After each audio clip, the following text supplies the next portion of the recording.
pemetaan murni, bukan surveyor, melainkan lembaga advokasi yang memiliki visi tegaknya kedaulatan rakyat atas ruang, maka memang metodologi pemetaan partisipatif itu digunakan sebagai alat untuk melakukan penguatan masyarakat dan melakukan proses advokasi. Jadi posisi peta partisipatif itu sebagai peta tanding atau counter mapping dari peta-peta yang selama ini diproduksi oleh pemerintah, oleh badan-badan swasta yang digunakan untuk mengambil alih tanah-tanah masyarakat. Nah, yang paling penting dari proses pemetaan itu adalah meminimalkan konflik-konflik yang muncul setelah proses pemetaan.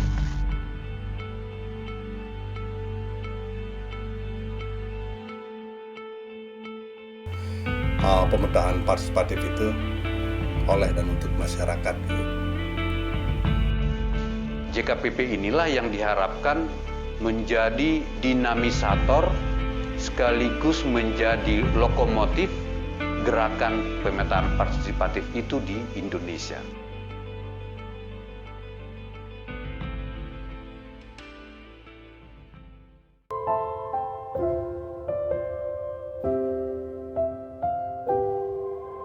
Berbicara soal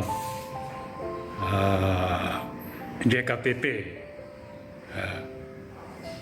ini JKPP diinisiasi oleh beberapa yayasan atau NGO di Indonesia atau lembaga swadaya masyarakat di Indonesia, diantaranya Yayasan Tanah Merdeka, Pancur Kasih dari Kalimantan Barat,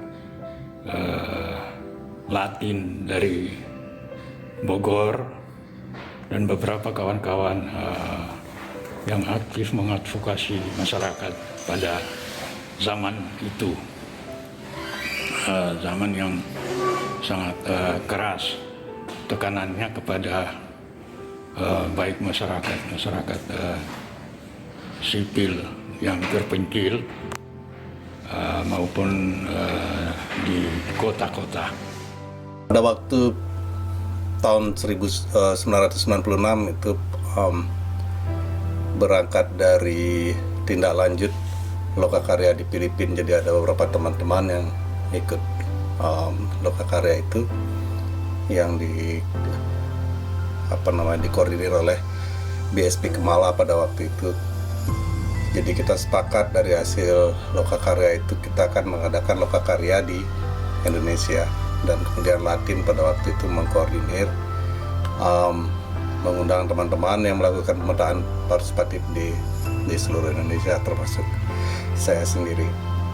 Dari lokakarya di Bogor pada waktu itu ya, kami sepakat semua untuk mendirikan JKPP, jaringan kerja pemetaan partisipatif. Pada waktu itu ya diharapkan bahwa kita bisa memenuhi kebutuhan dari teman-teman di jaringan gitu ya. Kebanyakan memang anggotanya semua organisasi masyarakat sipil di Indonesia pada waktu itu. Saya pada waktu itu lebih dari 25 tahun yang lalu adalah bagian dari satu gerakan ya, yang pada saat itu mulai muncul gerakan masyarakat adat, dan kita menyadari bahwa masyarakat adat itu ya sama sekali tidak diurus oleh negara, tidak diurus oleh pemerintah. Pemerintah pada masa itu sibuk mengurus para pemilik modal, para pengusaha. Karena itu ya masyarakat adat dan juga para petani ya tidak hadir di dalam sistem administrasi pertanahan nasional, tidak hadir di dalam sistem administrasi kawasan hutan. Masyarakat adat dan komunitas-komunitas lokal ini dianggap tidak ada. Nah, pada saat itulah kemudian ya, kita melihat betapa pentingnya pemetaan partisipatif yang dilakukan sendiri oleh rakyat supaya masyarakat adat dan komunitas-komunitas lokal ini, para petani, para nelayan ini memiliki alat untuk alat yang legitimate untuk mengklaim hak-haknya atas ruang.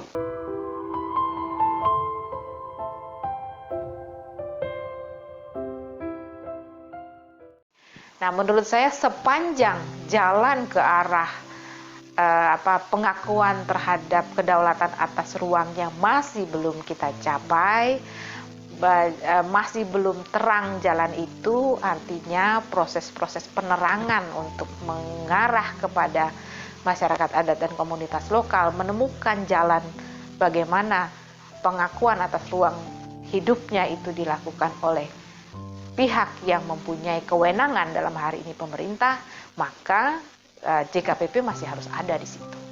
JKPP harus masih terus menyediakan dirinya untuk ada dan berada di garda belakang, bukan depan ya sebenarnya, berada di belakang komunitas masyarakat adat dan komunitas lokal dalam mempertahankan wilayah. Tentu saja dengan memperbaharui strategi-strategi, kemudian metodologi yang dianut, kemudian pendekatan-pendekatan, dan itu harus bisa membaca zaman. Gerakan pemetaan partisipatif tetap masih relevan sampai saat ini gitu ya. 4-5 tahun ke depan menurut saya menjadi penting nih bagi JKPP untuk memfasilitasi percepatan perluasan wilayah kelola rakyat, misalkan perhutanan sosial, penyelesaian masalah-masalah konflik lahan ya. Karena sampai dengan tahun 2020 konflik-konflik terkait dengan sumber daya alam baik hutan maupun perkebunan itu kan masih sangat tinggi. Nah, upaya-upaya untuk pengakuan wilayah kelola rakyat ini menjadi penting menurut saya, dan kegiatan pemetaan partisipatif merupakan kunci untuk mendorong pengakuan itu. Sejauh ini perjalanannya cukup menarik terkait dengan regulasi yang terkait dengan metodologi pemetaan partisipatif, karena pemetaan partisipatif sudah mulai diakui oleh pemerintah, baik melalui kebijakan yang terkait dengan registrasi pertanahan, kebijakan yang terkait dengan tata nama rupa bumi atau toponimi, yang melalui metode pemetaan partisipatif ini diharapkan mampu menggali dan mengangkat nama-nama lokal yang terkait dengan penamaan tata nama ruang di wilayah masyarakat. Nah, kemudian dalam hal yang lain bahwa metodologi pemetaan partisipatif juga diakui sebagai salah satu metodologi yang bagi penyiapan data IGT atau informasi geospasial tematis, sehingga ragam tematis yang terkait dengan penyiapan data spasial saat ini sudah bisa menggunakan metodologi pemetaan partisipatif sebagai alat penggalian datanya. Selama kurang lebih 2 periode Nas JKPP belakangan ini, salah satu strategi yang dikedepankan adalah bagaimana membangun kolaborasi dengan pemerintah daerah, khususnya untuk Pemda-Pemda yang memiliki komitmen kuat dalam melakukan perluasan wilayah kelola rakyat, perlindungan wilayah-wilayah kelola rakyat melalui pendekatan metode pemetaan partisipatif.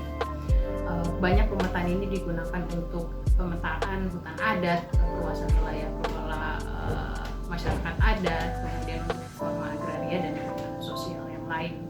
Di kancah internasional, khususnya JKPP 2 periode terakhir ini memang menjadi perhatian khusus, karena kemudian JKPP secara metodologi menjadi rujukan khususnya di Asia Tenggara, termasuk JKPP juga diminta untuk penguatan kapasitas kawan-kawan di Asia yang lain untuk penguatan kapasitas terkait dengan pemetaan partisipatif. Ya, harapan ke depan sebenarnya usia kita sudah 25 tahun ke depan, saya berharap memang JKPP tetap membumi, bekerja bersama masyarakat, komunitas di tingkat grassroots. Kemudian yang penting lagi adalah bagaimana memperbanyak juru-juru ukur yang cerdas, yang tetap membumi. Karena salah satu yang terpenting dari organisasi itu bisa berdiri, bisa mandiri adalah generasi yang cerdas dan tetap membumi.